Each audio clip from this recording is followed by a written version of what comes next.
welcome back. And it's only 7 a.m. for me in Alberta time, so it feels a little bit odd talking about beer, but I know that we'll be in for a treat with this session. So before we get started, for those of you lucky enough to have had a BrewDog beer, hop into the chat and tell us what your favorite BrewDog beer is. And I will say I Googled to see where I could get my hands on one here in Canada. It looks like they might only be in Ontario, which doesn't help me right now, but I'm going to try my best to get my hands on some soon. So Hazy Jane, got Jackhammer, Dogma, really fun names that are great beers. A Punk IPA, Elvis Juice, Punk IPA every time. So keep sharing some of your favorite beers. And now that we have that beer on our mind, we're going to get to the next session, which is Brewed for Success, how BrewDog connected a global workforce during the pandemic. So I'm going to hand it over to Alex Smith from Staffbase as the moderator and Karen Bates from BrewDog. Over to you guys. Lovely. Thank you very much. Well, for the past 14 years, BrewDog has been on a mission to make people as passionate about beer as they are. They now have 2,300 people across their restaurants, bars, breweries, support centres, and more recently, hotels. And since January 2020, Karen Bates, BrewDog's People Director, has been tasked with delivering on one of the most impressive and unique cultures that we have ever seen. And since March 2020, BrewDog has partnered with Staffbase. And today, Karen has kindly agreed to explain to us how BrewDog connected a global workforce during the pandemic and give us an insight into her first 15 months in probably the most testing of circumstances. Karen, how are you? Yeah, really good to be here, Alex. Good to be chatting with you today. Yeah, lovely to have you here as well. Well, perhaps it'd be nice if you could tell the audience a little bit about yourself, how you ended up at BrewDog. Yeah, of course. So as you said, been with BrewDog for 15 months now. And before I joined BrewDog, I was actually an equity punk and just fell in love with the culture of BrewDog and decided to become an investor.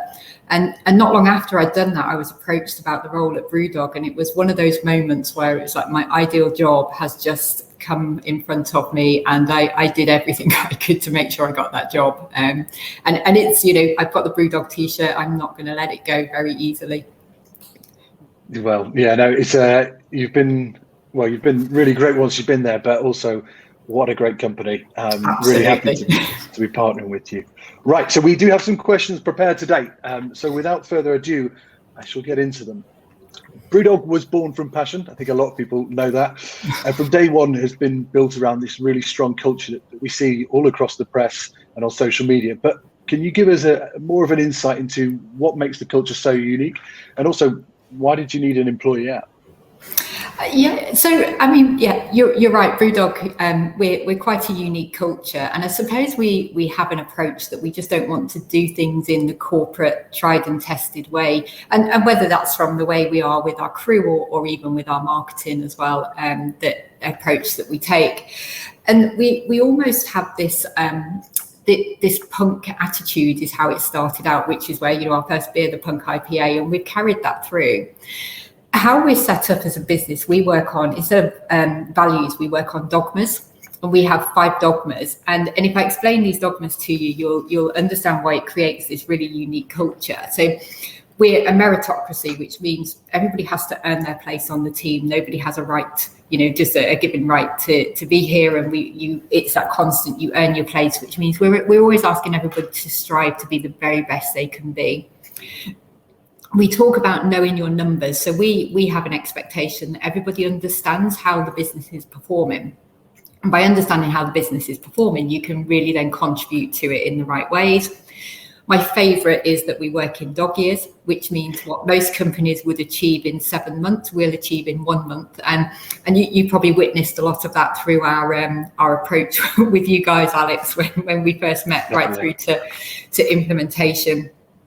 We ask everybody to be where the action is, so understand what's going on the front line. So whether that's out in the bars, on the production floor, in the field sales team, really be where the action is, and challenge everything as well. So it's more of a problem in BrewDog if you don't challenge. We want everybody to challenge, and sometimes that can be quite difficult.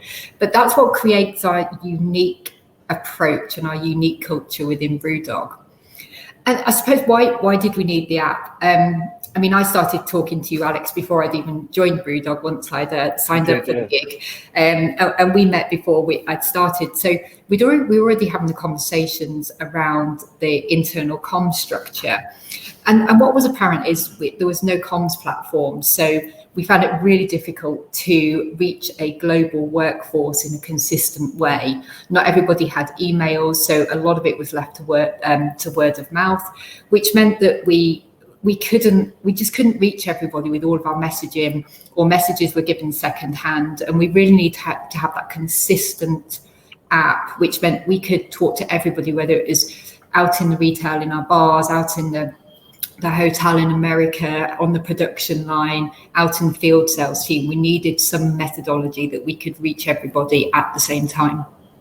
Yeah, I actually remember that. I think when we met, you were working in one of the bars, perhaps the week after. I was indeed, yeah. I was going to do a dogs on deck shift. Dogs on deck. Dogs on deck. Most people won't know what that means. Would you just quickly let everyone know?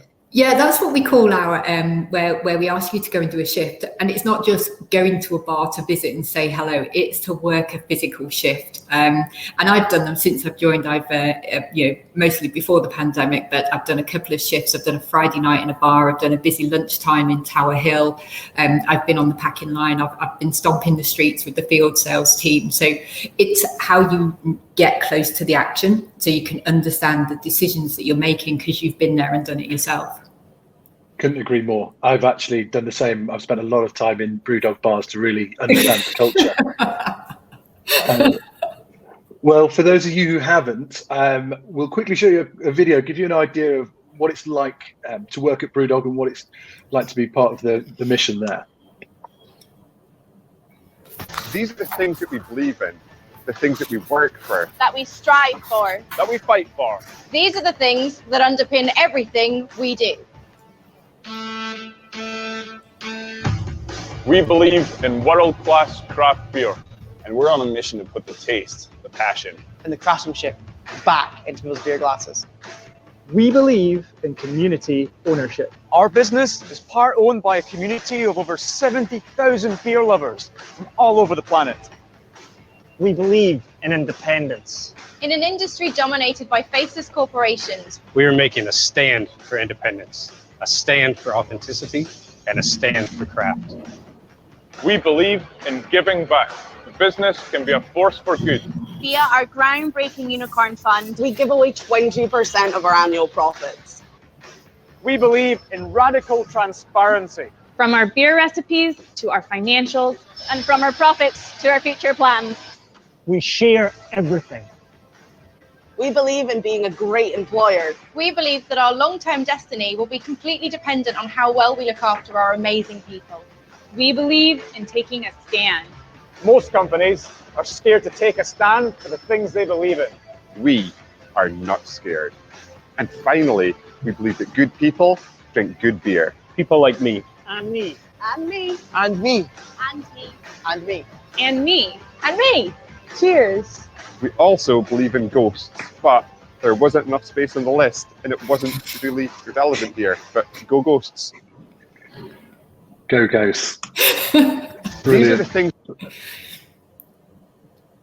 Right, so maybe a bit of background for everybody else is you joined and we right away started getting to work on Huddle, but of course something happened in March 2020 that changed the world forever. So what was your plan for Huddle when you started, and how did you have to adapt during the pandemic? I suppose so Huddle, for those who don't know, is our name for our internal comms platform, and we planned to launch this back in sort of March, and it was the high priority when I joined to get the internal comms platform going, and I suppose this is a hindsight thing. We delayed doing this because of the pandemic, and I suppose the reasons being our priorities absolutely changed. Our priorities became about two things. One was ensuring that the business could survive and protecting as many jobs as we possibly could. So we had to make some really hard decisions. And with the small HR team, we just didn't have the capacity to launch Huddle as well. I think our time was spent more trying to understand what furlough even meant before we could implement it. So our plan was we wanted this launch back in March. We delayed it and we ended up launching not until September in the end. But it did mean that we went through the whole of the pandemic with no real comms platform across our whole business. So we had people who were working at home, people who were working in the offices on the production floor, and people who were furloughed, and we really struggled to communicate with them, which meant we needed to really focus on what we were trying to do with the comms platform. But it also gave us a little bit more time to think about what we were trying to do. Yeah, absolutely. It was the most trying times for everyone, but especially in this industry. And I think everyone had to make difficult decisions. But I think the way you come out of this, and especially, you know, the way you hear certain brands talked about in the press, especially during the last year, I think BrewDog has come out with, you know, an amazing brand loyalty about the way that you've treated your people and actually the environment as well. Yeah, definitely. And I think even though, I mean, we still picked this up within the main, whilst we were still in the main pandemic. So I think it was back in July that we ended up picking this up. Yeah, we've got our project plan here. And the target then became, well, let's get this live for September, because we didn't quite know how long things were going to go on for. So even though we were still trying to struggle, we had an even more condensed HR team with just myself and Fiona. And we really did prioritise this as soon as we could to get this into the public arena. Yeah, absolutely. And shout out to Fiona as well, of course. I'm sure you're listening. But this is, I think, the really telling statistic that lets everyone know how much of a great job that you, Fiona, and the rest of the team did there, because, you know, we launched in September. And so now we have 80% of the workforce with the app downloaded and actively using it, which in itself is a massive achievement. But what would you have done if you didn't have Huddle in that last quarter of 2020 and beyond? Well, I think really when going through the pandemic without it, what we discovered straight away was we really struggled to connect with our workforce, and we were putting comms out by email, and we were getting some pretty harsh feedback that we were being too open and honest on our emails with the content. And because there's no emotion behind it, when you're using email, you can't see the emotion of the person that's talking about it. It probably was coming across quite harsh. And that's why we knew we had to change this, because with Huddle, we were able to have the ability to start uploading video content. So our messages turned much more to video content rather than just words, which meant that the message was still the same, but it was softening a little. So that really helped us. What would we have done without it? I mean, it's probably more what we couldn't have done without it. So we were able to move to doing a lot more interactive communications to start to have a little bit of fun with what we were doing with our comms as well. So we were overnight, it literally gave us this ability to do these video posts. So as I said, it just made it feel that little bit more personal to everybody. But we were able to launch things like our BrewDog's Got Talent. And remember, you promised not to share my video. We were able to launch our Lockdown Hero Awards as well, which we wouldn't have been able to do without the Huddle app, because we were able to get some videos on there of people having a go at what they wanted to do. We were able to then share some really good comms, some really good photography around what we were doing. And we were able to revamp our Top Dogs Awards as well, and again, we were able to do these, whereas before it would be done by email. Not everybody would actually see these, but all of a sudden we were able to communicate with our top, every month with our top dogs, where we recognise 4 people through peer-to-peer recognition and nomination. And it just gave us this much easier, better platform that we were able to reach more of our workforce with. So it almost all of our great benefits that we already had, it almost gave us that opportunity to really refresh everything and coming towards the end of the pandemic, it was really needed that we could start to have a little bit more fun and engagement with our teams. I think absolutely, and you know what? I think that's one of the driving reasons why you've got so many people actively using it. It's that blend of, top-down information that people need to hear, but blended really well with social engagement. Elements like BrewDog has talent, which I promise you I will never show to anyone, but. I mean, it's fun and it's exciting, and that could be the reason why people come. And as long as they're coming back to the app, that gives you and the team the best opportunity to communicate with them. Yeah, definitely. And there's still more now that we're doing on a daily basis. We've been talking this morning about what we can do next to take our Huddle app to the next stages as well. Brilliant. Maybe we'll talk about that another time. We won't do that live. And this is just an example here of the top dogs. I remember when we first met, actually, the first thing that was shared with me was the crew print. An amazing piece of work. But I think one of the things that's really changed this year is that everybody's fully aware of it. It's in their pocket whenever they need to review it.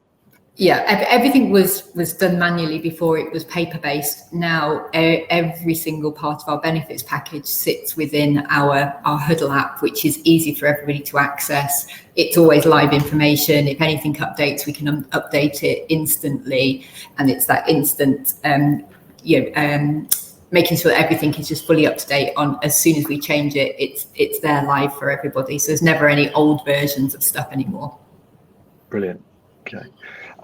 Well, today is Earth Day, and we all know, I think I've seen it loads in the press recently, that BrewDog is extremely passionate about being sustainable and environmentally conscious.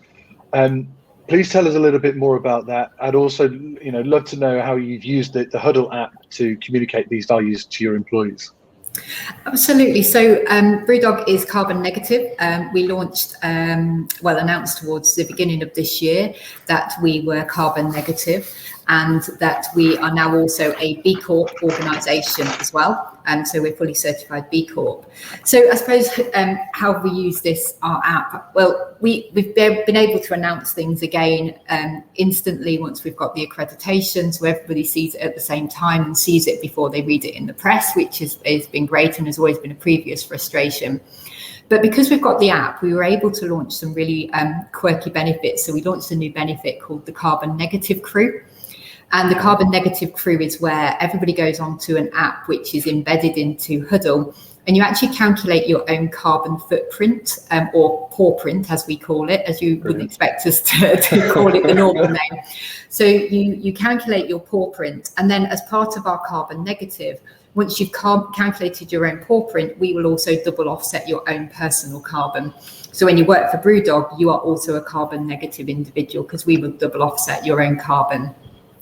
But we've been able to change behaviours through this as well. So people will go on and do challenges, but also when you understand what your own carbon footprint is, you understand your own impact on the planet, and you can start to make some changes in the way that you operate and live your own lifestyle.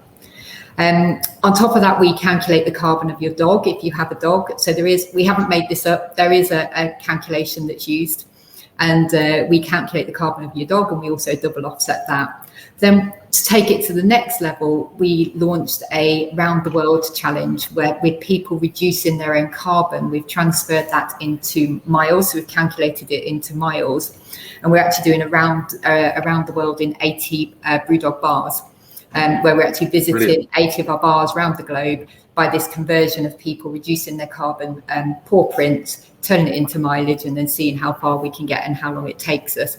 And we're doing that all interactively through the app, which again, we would never have been able to do without this. Brilliant. Yeah, because I think that's one thing that BrewDog does really well. And from going from, I suppose, being a fan of the beer and the brand to being a partner, one thing that kind of shone through is everything that we see on your Facebook pages and with James on his LinkedIn page, everything's then reflected internally as well, which is so refreshing. Yeah, it's not a PR, it's real life. It is real life in BrewDog. Okay, well, let's put this into perspective. What would happen if someone at BrewDog were to adopt a dog? So if you adopt a dog or get a puppy, you actually get a week's paid leave, paternity leave, to go and help your new little pup settle into your household. I mean, that's fab, isn't it? Isn't it just? Yeah, that was the one that shocked me the most, in obviously a very nice way. But, yeah, I couldn't quite believe that one. I also say this is possibly one of the most bizarre things was when I actually went up to meet you the first time. I got there. I think David organised for me to have a look around the brewery. He said, "Would you get there?" Sorry, David, the COO, MD now, I'm afraid. And he said, "Look, have a look around the brewery and get a feel for the place." And the chap who took me round kept offering me shots of the Lone Wolf Gin. And then I had to go and speak to you for the first. I think you were a little bit rosy cheeked that day. Somewhat, yeah, very possibly. We like to look after our visitors. Well, look, this is how it's reflected in the app now. I mean, that's one thing that always stands out because, of course, this app is the Huddle app. So you branded it how you saw fit, and I think that's really important when BrewDog has such a great brand and such a great culture that it is reflected throughout the app as well. Yeah, and huddle was a word that we used in the business when we had our town halls. We called them huddles, so it was just a great to reflect that, because this is what it's about. It's about everybody collaborating in one place for information. Great. Well, my last question. You know, to open up to the room, really, I mean, what advice would you offer to a business that was considering deploying an employee app or a mobile intranet, for that matter? My advice is, if you haven't got one now, then absolutely do it, and do it quickly. You know, with 80% of our workforce signed up, and we had a lot of sign up very, very quickly on this. It was an absolute game changer for us. It will increase your engagement. It will change the way your teams react to news as well. And also, you know, one of the key things we've found is that people now understand the business a bit more because of the way we are able to communicate. Senior buy-in's a must, though. So, you know, our David, our COO and president, he does regular updates. He does weekly updates onto there, and he mixes it up with a combination of videos and text. But the more senior engagement you can get, you know, James Watt, our founder, posts on there as well. And then we also have each of the heads of departments will post. So it's not all driven centrally. We've opened it up to make it, I suppose, a little bit more personal to different departments as well. So it's not always the same voices. So we're quite open with who can post on there. Great. I've just realised I've been sharing my screen the whole time. I've not been able to see the chat, and a nod from marketing to ask me to change slides. So do forgive me. I'm going to pick some of the questions. Can I have paternity leave? Can I come and visit? Sarah Taylor Robinson. That's not for me to say, I'm afraid. We're still not allowing visitors yet, but we will be open for brewery tours before long again. Brilliant. There's a question here from Vanessa Higgins. Has the response to employee awards been a positive one? The employee awards, the Lockdown Hero Awards, absolutely. Yeah, we had a great thing. I think we had something like 740 nominations that we had come through for those awards, which was just incredible. It's the first time we've done it. To be fair, it's the last time we want to do Lockdown Awards, because we hope we never have to do it again, but we will do something different. But the engagement we got, it was all peer-to-peer nominations. So we selected the winners, but it wasn't the senior team that did the nominations. It was all purely based on the nominations that came through from the app. Right. And then how did you, great question, actually. I didn't see you actually ask this, but how did you encourage people to download the application in the first place? So unashamedly, we use beer as a bribe. Because of the time of year it was, we were actually selling our BrewDog advent calendars. So we did for every 50th person that signed up, they got a free BrewDog advent calendar. And that's how we did it. But again, even after we stopped doing that, once we started posting content and people started talking about it, then in our emails, we started to move away from, instead of saying, here's the email, it's also on Huddle, we actually started the emails saying, I've just posted on Huddle, go to Huddle to find out my weekly update. And now we've stopped the email. So we were like pointing people, we were duplicating, then pointing people, but now we've just stopped the emails and it's purely through the Huddle that we do it now. And there's one question here from Jennifer DiMarzio. I know this answer. How many people are involved in managing the Huddle app and all the engagement activities that are associated with that and rolling it out? I would love to say we have a ginormous team, but it really is me and Fiona, who I know is watching this in the room next to me, and who is an absolute superstar. So Fiona's our head of employee engagement at BrewDog, and it's me and Fiona that manage this. So there's not a huge internal comms team. We do it as part of our HR day job. Okay, and thank you very much. And one question here as well. How do you use email for now that you have Huddle? So email is still used, I suppose, more on that one-to-one conversations that we have, or one-to-ones. It's not, we don't do our daily updates on there, our weekly updates. We don't send our business comms out on there. We don't send our unicorn bonus updates out on there. We literally send everything now through Huddle. So we haven't moved yet away from emails completely. So that is still a business function, but it's not a comms function anymore. Okay, and sorry, Katie asked the question here, is Karen drinking a BrewDog? Yes, it is alcohol free though. I've got to drive and I'm in Scotland. It's a 0 drink drive. So yes, I am. And okay, I think we might be coming to the end here. I really want this question to be asked from Michael Clinch, because this was amazing when it happened. Michael says, your response to the Aldi situation and the collaboration that followed was great. Have you any advice for Marks and Spencer's?